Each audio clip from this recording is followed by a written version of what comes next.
وزیر اعظم شہباز شریف نے under 19 Asia cup کی فاتح ٹیم کے اعزاز میں ظہرانہ دیا۔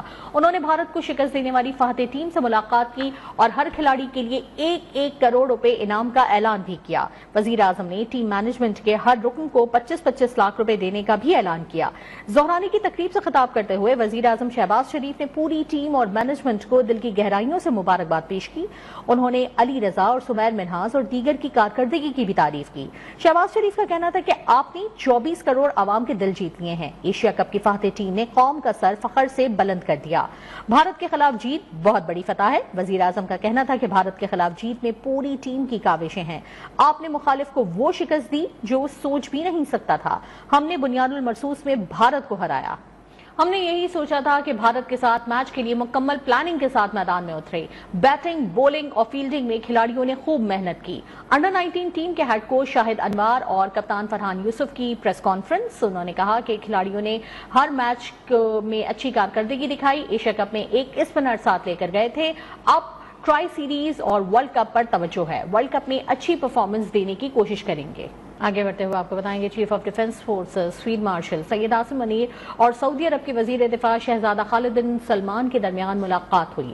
دونوں رہنماؤں نے علاقائی امن اور انسداد دہشت گردی تعاون پر اتفاق کیا۔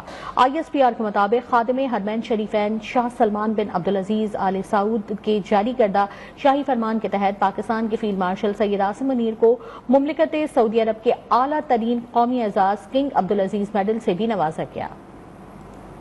ISPR کے مطابق سعودی عرب کے سرکاری دورے کے دوران فیلڈ مارشل سید عاصم منیر اور سعودی وزیر دفاع شہزادہ خالد بن سلمان کے درمیان ملاقات ہوئی، جس میں علاقہ سلامتی کی صورتحال، دفاعی اور عسکری تعاون، اسٹریٹجک اشتراک اور بدلتے ہوئے جغرافیائی اور سیاسی چیلنجز پر تبادلہ خیال کیا گیا۔ اس ملاقات نے پاکستان اور سعودی عرب کے درمیان گہرے تاریخی اور برادرانہ تعلقات کی ایک بار پھر توثیق کی۔ خادم حرمین شریفین شاہ سلمان بن عبدالعزیز آل سعود کے جاری کردہ شاہی فرمان کے تحت پاکستان کے فیلڈ مارشل سید عاصم منیر کو مملکت سعودی عرب کے اعلیٰ ترین قومی اعزاز کنگ عبدالعزیز میڈل سے بھی نوازا گیا۔ یہ اعزاز فیلڈ مارشل سید عاصم منیر کی ممتاز عسکری خدمات اور قیادت، پاکستان اور سعودی عرب کے درمیان دفاعی تعاون، اسٹریٹجک ہم آہنگی اور ادارہ جاتی روابط کو فروغ دینے میں ان کے کلیدی کردار کے اعتراف کے طور پر دیا گیا۔ یہ اعزاز علاقائی امن و استحکام، خصوصاً انسداد دہشت گردی اور سلامتی کے شعبوں میں مسلسل تعاون کے لیے ان کی خدمات کا بھی عکاس ہے۔ سعودی قیادت نے فیلڈ مارشل عاصم منیر کی پیشہ ورانہ صلاحیتوں اور اسٹریٹجک ویژن کو سراہتے ہوئے دونوں ممالک کے دیرینہ اور برادرانہ تعلقات کو مضبوط بنانے کے لیے ان کے عزم کی تعریف کی۔ فیلڈ مارشل سید عاصم منیر نے اس اعزاز پر خادم حرمین شریفین اور سعودی قیادت کا شکریہ ادا کرتے ہوئے اسے پاکستان اور سعودی عرب کے مابین مضبوط اور پائیدار تعلقات کی علامت قرار دیا۔ انہوں نے سعودی مملکت کی سلامتی، استحکام اور خوشحالی کے لیے پاکستان کے غیر متزلزل عزم کا اعادہ کیا۔ ISPR کے مطابق واشنگٹن ٹائمز کے تازہ آرٹیکل میں انکشاف کیا گیا ہے کہ سال 2025 پاک امریکہ تعلقات میں ایک انقلابی تبدیلی کا سال رہا۔ امریکی صدر ٹرمپ کی جنوبی ایشیا پالیسی میں حیران کن تبدیلی آئی اور انڈیا فرسٹ دور ختم ہو گیا، جس کے نتیجے میں پاکستان کو مرکزی حیثیت حاصل ہو گئی۔ آرٹیکل کے مطابق امریکی پالیسی شفٹ کی بنیاد مئی کی پاک بھارت جھڑپ بنی، جس کے بعد پاکستان کی ملٹری کارکردگی، ڈسپلن اور اسٹریٹجک فوکس کو امریکی توقعات سے کہیں زیادہ قرار دیا گیا۔ پاکستان کو دوبارہ سنجیدہ ریجنل ایکٹر کے طور پر دیکھا جانے لگا اور امریکی نقطہ نظر میں جنوبی ایشیا کا نقشہ دوبارہ تیار ہوا۔ واشنگٹن ٹائمز نے فیلڈ مارشل سید عاصم منیر اور صدر ٹرمپ کے تعلقات کا بھی خصوصی تجزیہ کیا ہے۔ واشنگٹن ٹائمز نے 2025 کو پاک امریکہ تعلقات میں انقلابی کا سال قرار دے دیا۔ آرٹیکل میں فیلڈ مارشل سید عاصم منیر اور امریکی صدر ٹرمپ کے تعلقات کا خصوصی تجزیہ بھی شامل ہے۔ واشنگٹن ٹائمز نے کہا کہ پاکستان ناپسندیدہ ریاست سے شراکت دار ملک بن گیا۔ امریکہ کے لیے پاکستان کی اتنی تیز رفتار امیج بلڈنگ اور رائے تبدیل ہونا نایاب و منفرد واقعہ ہے۔ ٹرمپ کی جنوبی ایشیا پالیسی میں پاکستان کو مرکزی ستون قرار دیا گیا ہے۔ واشنگٹن ٹائمز کے مطابق ابتدا میں بھارت کو کوارڈ اور دیگر فورمز کے ذریعے بالادست بنانے کی سوچ تھی اور اسلام آباد کو سائیڈ لائن کرنے کی توقع کی جا رہی تھی، تاہم بھارت کے سیاسی حالات، شخصی آزادیوں پر پابندی، غیر یکساں ملٹری پرفارمنس اور سفارتی سختی نے بھارت کو ریجنل سٹیبلائزر کے طور پر مشکوک بنا دیا۔ واشنگٹن ٹائمز کے آرٹیکل میں کہا گیا کہ مارچ میں ٹرمپ نے قومی خطاب میں پاکستان کی غیر متوقع تعریف کی، جس نے واشنگٹن میں پالیسی کا رخ بدل دیا۔ پاک امریکہ تعلقات میں میں فیصلہ کن موڑ مئی کی مختصر مگر شدید پاک بھارت جڑپ بنی۔ پاکستان کی ملٹری کارکردگی نے ٹرمپ کو حیران کر دیا۔ پاکستانی ڈسپلن اسٹریٹجک فوکس کو امریکی توقعات سے کہیں زیادہ قرار دیا گیا۔ اسی لمحے پاکستان کو دوبارہ سنجیدہ ریجنل ایکٹر کے طور پر دیکھا جانے لگا۔ مئی کے بعد ٹرمپ کے لیے اسٹریٹجک نقشہ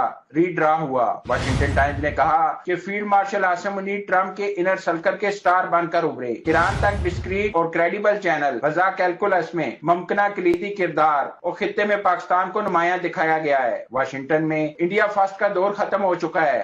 2026 کے آغاز پر پاکستان کو ٹرمپ کی گرینڈ اسٹریٹجی کے مرکز کے قریب دیکھا جا رہا ہے۔ چیئرمین پیپلز پارٹی بلاول بھٹو زرداری نے کہا ہے کہ پاکستان عالمی سطح پر اپنا منفرد مقام بنا چکا ہے۔ بھارت کے خلاف صرف فوجی نہیں، اخلاقی فتح بھی حاصل کی ہے۔ پاکستان اپنی خود مختاری کی حفاظت کرنا جانتا ہے۔ سندھ ہمیشہ سے پاکستان کے ساتھ دل کی طرح رہا ہے۔ جب قوم آواز دے تو آپ کو ہمت کے ساتھ جواب دینا ہے۔ کیڈٹ کالج پٹارو میں یوم والدین کی تقریب سے خطاب میں بلاول بھٹو نے کہا کہ کیڈٹ کالج پٹارو ایک بہترین ادارہ ہے۔ نوجوانوں کی کردار سازی میں کیڈٹ کالج کا اہم کردار ہے۔ کیڈٹ کالج کا ڈسپلن سزا نہیں بلکہ آزادی ہے۔ تعلیم کے معیار کو بہتر بنانا ہماری ترجیح ہے۔ نوجوان ہمارا مستقبل ہیں۔ پاکستان کی خدمت کرنا ہم سب کی اولین ترجیح ہے۔ ٹیلنٹ کے بہترین استعمال سے ہی ترقی ممکن ہے۔ ہماری مسلح افواج ملک کی حفاظت کے لیے دن رات کوشاں ہیں۔ ہماری آرمڈ فورسز نے دوبارہ ثابت کیا کہ ہماری سرحدیں محفوظ ہیں۔ اب آپ کو بتائیں کہ کراچی میں لانڈی ایکسپورٹ پروسیسنگ زون میں فیکٹری میں آگ لگ گئی ہے۔ فائر بریگیڈ کی 4 گاڑیاں آگ بجھانے میں مصروف ہیں۔ تفصیلات کیا ہیں ہمارے نمائندے ملک آفتاب سے جان لیتے ہیں۔ ملک آفتاب بتائیے گا کس نوعیت کی آگ لگی ہے اور اس وقت کیا صورتحال ہے؟ جی بالکل، یہ لانڈی ایکسپورٹ پروسیسنگ زون ہے۔ یہاں پر زیڈ اے انٹرپرائز نامی فیکٹری ہے گارمنٹ کی، جس میں جو ہے وہ آگ لگ گئی ہے 2nd فلور پہ۔ اور جب آگ لگی اس وقت جو ہے وہ چھٹی کا ٹائم تھا اور جو اسٹاف تقریباً نکل چکا تھا، لیکن آگ کے شعلوں نے جو ہے وہ پوری فیکٹری کو اپنی لپیٹ میں لے لیا ہے۔ اس وقت 8 فائر ٹینڈر 2 سنورکل جو ہے آپریشن میں حصہ لے رہے ہیں۔ آگ کی شدت برقرار ہے اور فائٹنگ کا جو ہے عمل جاری ہے۔ مزید جو ہے فائر بریگیڈ کے ساتھ ساتھ جو ہے دیگر جو ہے مختلف کراچی واٹر انسورنس بورڈ کا جو ہے عملہ، ان کو بھی وہاں پر جو ہے وہ ٹینکر کی مدد سے جو ہے وہ آگ پر قابو پانے کے لیے پانی کی فراہمی کو یقینی بنائیں۔ اس وقت جو ہے وہ علاقہ جو ہے وہ سیل کر دیا، جو قریب کی فیکٹری ہیں انہیں بھی خالی کروا رہی ہے تاکہ کسی ممکنہ خطرے سے نپٹا جا سکے، اور اس وقت جو ہے وہ آگ بجھانے کا جو ہے وہ آپریشن جاری ہے۔ جی بہت شکریہ آپ کا ملک آفتاب۔ ملکی معیشت میں ایک اور اہم سنگ میل عبور ہو گیا ہے۔ پاکستان کے زر مبادلہ کے ذخائر بلند ترین سطح پر پہنچ گئے ہیں۔ تازہ اعداد و شمار کے مطابق پاکستان کے مجموعی زر مبادلہ ذخائر 21.1 ارب ڈالر تک پہنچ چکے ہیں۔ بتاتے چلیں آپ کو کہ اسٹیٹ بینک آف پاکستان کے مطابق مرکزی بینک کے پاس موجود زر مبادلہ کے ذخائر 15.9 ارب ڈالر ریکارڈ کیے گئے ہیں، اور اس اضافے کے نتیجے ملک کی درآمدی صلاحیت 2.6 ماہ سے تجاوز کر گئی ہے، جبکہ فروری 2023 میں یہ صلاحیت صرف 2 ہفتوں سے بھی کم رہ گئی تھی۔ معاشی ماہرین کے مطابق زر مبادلہ کے ذخائر میں حالیہ اضافہ قرضوں کے بجائے مقامی معاشی بحالی، بہتر مالی نظم و ضبط اور کاروباری اعتماد کا نتیجہ ہے۔ عدالت شمار کے مطابق مارچ 2022 کے بعد پاکستان کے مجموعی زر مبادلہ کے ذخائر 21.1 ارب ڈالر تک پہنچ چکے ہیں۔ اسٹیٹ بینک آف پاکستان کے پاس موجود زر مبادلہ کے ذخائر 15.9 ارب ڈالر ریکارڈ کیے گئے ہیں، جس کے نتیجے میں ملک کی درآمدی صلاحیت 2.6 ماہ سے تجاوز کر گئی ہے، جبکہ فروری 2023 میں یہ صلاحیت صرف 2 ہفتوں سے بھی کم رہ گئی تھی۔ عدالت شمار کے مطابق 2015 سے 2022 کے دوران پاکستان میں قرضوں میں مسلسل اضافہ، جبکہ زر مبادلہ کے ذخائر میں کمی دیکھنے میں آئی۔ تاہم 2022 کے بعد اس صورتحال میں تبدیلی ہوئی ہے۔ اس عرصے میں قرضہ بمقابلہ جی ڈی پی کے تناسب میں کمی اور ذخائر میں تیزی سے اضافہ ریکارڈ کیا گیا ہے۔ یہ پیش رفت کئی اہم اشارے دیتی ہے، جن میں بیرونی معاشی کمزوری میں کمی، مضبوط ذخائر، کاروباری طبقے کے اعتماد میں اضافہ اور معاشی استحکام شامل ہیں۔ معاشی ماہرین کے مطابق ذخائر میں یہ اضافہ قرضوں کی بنیاد پر نہیں بلکہ مقامی ترقی اور اعتماد کے باعث ممکن ہوا ہے۔ اعداد و شمار کے مطابق بیرونی قرضہ بمقابلہ جی ڈی پی تناسب 31% سے کم ہو کر 26% تک آ گیا ہے، جبکہ بیرونی قرضوں کے اصول میں بتدریج کمی مالی نظم و ضبط اور اصلاحاتی اقدامات کی عکاسی کرتی ہے۔ ماہرین کا کہنا ہے کہ پاکستان کے زر مبادلہ ذخائر میں حالیہ اضافہ محض عددی بہتری نہیں بلکہ ایک معیاری تبدیلی کی علامت ہے، جہاں پاکستان ملکی استحکام سے قرضوں پر مبنی وقتی بقا کی پالیسی سے نکل کر پائیدار بیرونی معاشی استحکام کی جانب بڑھ رہا ہے۔ لاہور ہائی کورٹ نے اونرشپ ایکٹ پر عمل درآمد معطل کر دیا۔ پراپرٹی اونرشپ ایکٹ کے خلاف درخواستوں پر سماعت سماعت کے دوران عدالت نے فریقین کو نوٹس جاری کرتے ہوئے جواب طلب کر لیا۔ پراپرٹی اونرشپ ایکٹ کے خلاف اعتراضی درخواستوں پر سماعت ہوئی اور عدالت نے پراپرٹی اونرشپ ایکٹ پر عمل درآمد معطل کر دیا۔ ایڈوکیٹ جنرل پنجاب بیماری کے باعث پیش نہیں ہوئے، جس پر عدالت نے برہمی کا اظہار کیا۔ لاہور سے سید مستحسن ندیم کی رپورٹ دیکھیے۔ Chief justice Lahore high court justice Aliya Neelum نے عابدہ پروین سمیت دیگر کی درخواستوں پر سماعت کی۔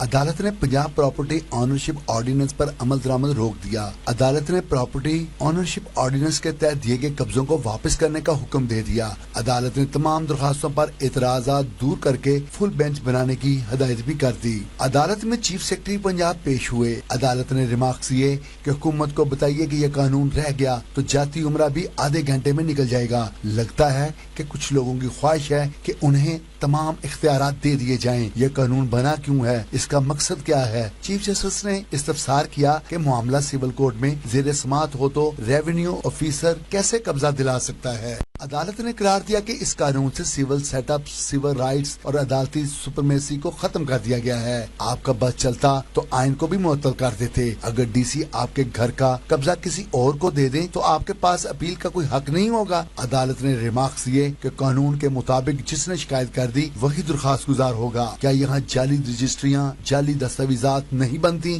ایڈوکیٹ جنرل پنجاب امجد پرویز بیماری کی وجہ سے پیش نہ ہوئے تو چیف جسٹس عالیہ نیلم نے ریمارکس دیے کہ میں بھی بیمار ہوں، مجھے بیڈ ریسٹ کہا گیا ہے مگر یہاں عدالت لگا کر بیٹھی ہوں۔ سید مستحسن ندیم، نیوز 1 لاہور۔ اللہ تعالیٰ نے پاکستان کو عزت بخشی، بھارت کو شکست دے کر خطے میں طاقت کا توازن برابر کیا۔ ملک میں دہشت گردی کے تانے بانے افغانستان سے ملتے ہیں۔ ہم نے افغان شہریوں کو جنگ کے دوران مہمان بنایا۔ افغانستان کو دہشت گردوں سے لا تعلقی کا اعلان کرنا چاہیے۔ بھارت اپنی شکست کا بدلہ لینے کے لیے پڑ تول رہا ہے۔ پاکستان کی سالمیت کی بات آئے گی تو دینی طبقہ اپنا کردار ادا کرے گا۔ گورنر سندھ کی میڈیا سے گفتگو۔ JUI کے سربراہ مولانا فضل الرحمان نے کہا کہ دہشت گردوں کے خلاف ہم سب ایک پیج پر ہیں۔ اللہ تعالیٰ نے 10 مئی کو اس خطے میں پاکستان کو ایک عزت بخشی۔ آج پاکستان نے بھارت کو شکست دے کر اس خطے میں طاقت کے توازن کو برابری کی بنیاد پر لا کر کھڑا کر دیا۔ اور یہ جو خوارج جن کا ہم روزانہ ذکر دیکھتے ہیں، ان کا جو تانے بانے ہیں وہ جا کر افغانستان سے ملتے ہیں، اور یہ وہ افغانستان ہے اپنے پاکستان میں جنگ کے دوران ان کو جگہ دی، اپنا بھائی مانا۔ جو لوگ وہاں دہشت گردی کر رہے ہیں ان سے لا تعلقی کا اعلان افغانستان کو بھی کرنا چاہیے۔ پاکستان کی سالمیت آئے گی تو دینی طبقہ پاکستان کی عزت اور سالمیت کے لیے اپنا کردار ادا کرے گا۔ جہاں تک بات ہے افغانستان کی بات کو آج کے تناظر میں نہ دیکھا جائے کہ بس آج ایک مسئلہ ہو گیا ہے، کچھ لوگ آتے ہیں یہاں پر کارروائیاں کر جاتے ہیں۔ ہم سب کی ایک ہی پیج پر ہیں۔ اس حوالے سے صدر آصف علی زرداری نے عراق کے دارالحکومت بغداد میں زیارت مقدسہ پر حاضری دی اور امت مسلمہ کے امن، اتحاد اور سلامتی کے لیے خصوصی دعائیں کی۔ صدر مملکت نے بغداد میں حضرت شیخ عبدالقادر جیلانی کے مزار پر حاضری دی، فاتحہ خوانی کی اور دعا مانگی۔ کاظمیہ مقدسہ میں امام موسیٰ کاظم اور امام محمد التقی الجواد کے روزوں پر بھی حاضری دی۔ زائرین کی کتاب میں اپنے تاثرات قلم بند کیے اور ائمہ اہل بیت کی تعلیمات کو علم، صبر، حکمت اور اعلیٰ اخلاقی اقدار کا دائمی سرچشمہ قرار دیا۔ صدر زرداری نے بغداد میں امام اعظم ابو حنیفہ کے مزار پر بھی حاضری دی اور فاتحہ خوانی کی۔ انہوں نے اسلامی فقہ، علم اور رواداری کے فروغ میں امام ابو حنیفہ کی خدمات کو خراج تحسین پیش کیا۔ اپنے دورے کے دوران صدر مملکت نے مختلف مزارات کے منتظمین اور مبلغین سے ملاقاتیں بھی کی اور زیارت مقدسہ کے انتظامات پر اطمینان کا اظہار کیا۔ یہ دورہ صدر مملکت کے بین المذاہب ہم آہنگی، اسلامی ورثے سے وابستگی اور امت مسلمہ کے اتحاد کے عزم کی عکاسی کرتا ہے۔ وزیر اطلاعات سندھ شرجیل میمن کا کہنا ہے کہ کراچی کے صنعتی علاقوں کے لیے 9 ارب 28 کروڑ روپے سے زائد کے ترقیاتی پیکج کی منظوری حکومت سندھ کا تاریخی فیصلہ ہے۔ شرجیل میمن کا کہنا ہے کہ صوبائی حکومت کراچی کو دوبارہ مضبوط، فعال اور مسابقتی صنعتی مرکز بنانے کے لیے پوری سنجیدگی اور تسلسل کے ساتھ کام کر رہی ہے۔ کراچی ملکی معیشت کا دل اور صنعتی زونز کی بحالی اور ترقی براہ راست روزگار، برآمدات اور سرمایہ کاری سے جڑی ہوئی ہے۔ ان کا کہنا تھا کہ صنعتی علاقوں کے انفراسٹرکچر کی بہتری کے لیے ترقیاتی ترقیاتی کام 6 ماہ کے اندر مکمل کیے جائیں گے۔ صنعتی زونز کے لیے ضرورت کی بنیاد پر فنڈز کی منصفانہ تقسیم سندھ حکومت کے عملی اقدامات کا ثبوت ہے۔ شرجیل میمن نے کہا، کمیٹی کے ذریعے تمام منصوبوں کی کڑی نگرانی کی جائے گی۔ اور سونے کی قیمت میں بڑا اضافہ، فی تولہ سونا بلند ترین سطح پر پہنچ گیا۔ سونے کی فی تولہ قیمت میں 6,200 روپے اضافہ ہوگا۔ سونے کی فی تولہ قیمت 4,62,362 روپے ہو گئی، جبکہ 10 گرام سونے کی قیمت میں 5,315 روپے کا اضافہ ہوا ہے، جس کے بعد 10 گرام سونے کی قیمت 3,96,400 روپے ہو گئی۔ موسم کے حوالے سے بتائیں آپ کو کہ ملک میں کہیں ہلکی اور کہیں تیز بارش نے موسم خوشگوار کر دیا ہے۔ پہاڑی علاقوں میں برف باری سے سردی کی شدت میں اضافہ ہو گیا۔ پنجاب کے صوبائی دارالحکومت لاہور اور گردنواں میں بوندا باندی کا سلسلہ جاری ہے۔ ایبٹ آباد روڈ، گڑی شاہو، مغل پورہ، شاد باغ، ٹھوکر نیاز بیگ، ملتان روڈ، شاہپور کانجرا اور چونگ کے اطراف میں ہلکی بارش سے موسم مزید سرد ہو گیا۔ مری میں گزشتہ رات سے گرج چمک کے ساتھ بارش کا سلسلہ بھی جاری ہے۔ برف باری کے شوقین سیاح مری تو پہنچ گئے ہیں، سوات، گلگت بلتستان، آزاد کشمیر میں بھی برف باری سے ٹھنڈ بڑھ چکی ہے۔ محکمہ موسمیات نے آئندہ 24 گھنٹوں کے دوران ملک کے مختلف علاقوں میں تیز ہوائوں اور گرج چمک کے ساتھ بارش اور برف باری کی پیش گوئی کر دی۔ کہنا ہے کہ آج مختلف علاقوں میں تیز ہوائوں کے ساتھ بارش اور پہاڑوں پر برف باری کا امکان ہے۔ اسلام آباد اور گردنواں میں مزید بارش کا امکان ہے۔ مری اور گلیات میں تیز ہوائوں کے ساتھ بارش کی توقع ہے۔ راولپنڈی، اٹک اور جہلم میں بارش کا امکان ہے۔ کراچی میں 25 اہم شاہراہوں پر رکشوں کے داخلے پر پابندی کا معاملہ، کمشنر کراچی نے رکشوں پر پابندی میں 2 ماہ کی توسیع کر دی۔ کراچی کی اہم شاہراہوں پر 2 اور 4 سیٹر رکشوں کے داخلے پر پابندی عائد کر دی۔ نوٹیفیکیشن کے مطابق کراچی میں ٹریفک کی روانی بہتر بنانے کے لیے پابندی کی گئی ہے۔ شارع فیصل آئی چندری گڑھ روڈ، شارع قائدین شیر شاہ سوری روڈ، شہید ملت روڈ پر پابندی میں شامل ہیں۔ عبداللہ ہارون روڈ سے 2 تلوار، شارع فردوسی، اسٹیڈیم روڈ، سرشار سلیمان روڈ، راشد منہاس پر بھی پابندی عائد۔ Maripur road, Shahrah Pakistan, Hub road, Quaidabad سے Landhi university road, Korangi road, Qayyumabad سے کورنگی کراسنگ پر پابندی ہوگی۔ خلاف ورزی کی صورت میں ایس ایچ اوز کو مقدمات درج کرنے کی ہدایت کی گئی ہے۔ ایران کے وزیر خارجہ عباس عراقچی نے اسرائیل کی جانب سے ایک اور ممکنہ حملے کا خدشہ ظاہر کرتے ہوئے کہا ہے کہ ایران پر نئے حملے کے امکان کو مکمل طور پر رد نہیں کیا جا سکتا۔ روسی میڈیا کو دیے گئے انٹرویو میں عباس عراقچی کا کہنا تھا کہ ایران جنگ کا خیر مقدم نہیں کرتا، لیکن اگر جنگ مسلط کی گئی تو ہم پوری طرح دفاع کے لیے تیار ہیں۔ جنگ سے بچاؤ کا بہترین راستہ یہی ہے کہ اس کے لیے مکمل تیاری رکھی جائے۔ ایرانی وزیر خارجہ نے کہا کہ ہم ماضی کی جارحیت کے نقصانات کو بھر چکے ہیں، اگر وہ ماضی کا ناکام تجربہ دہرانا چاہتے ہیں تو انہیں کوئی بہتر نتیجہ حاصل نہیں ہوگا۔ امریکہ نے وینزویلا کے قریب ایک اور تیل بردار جہاز پر قبضہ کر لیا، جس سے کشیدگی میں اضافہ ہو گیا ہے۔ وینزویلا کی جانب سے تازہ امریکی کارروائی پر تاحال کوئی باضابطہ رد عمل سامنے نہیں آیا۔ امریکی حکام نے تصدیق کی ہے کہ یہ کارروائی ہفتے کے روز عمل میں آئی۔ یہ واقعہ ایسے وقت میں سامنے آیا ہے جب چند روز قبل امریکی صدر ٹرمپ نے وینزویلا آنے اور وہاں سے روانہ ہونے والے پابندی کی زد میں موجود تیل بردار جہازوں کے خلاف ناکہ بندی کا اعلان کیا تھا۔ تازہ اقدام کو اسی پالیسی کا تسلسل قرار دیا جا رہا ہے۔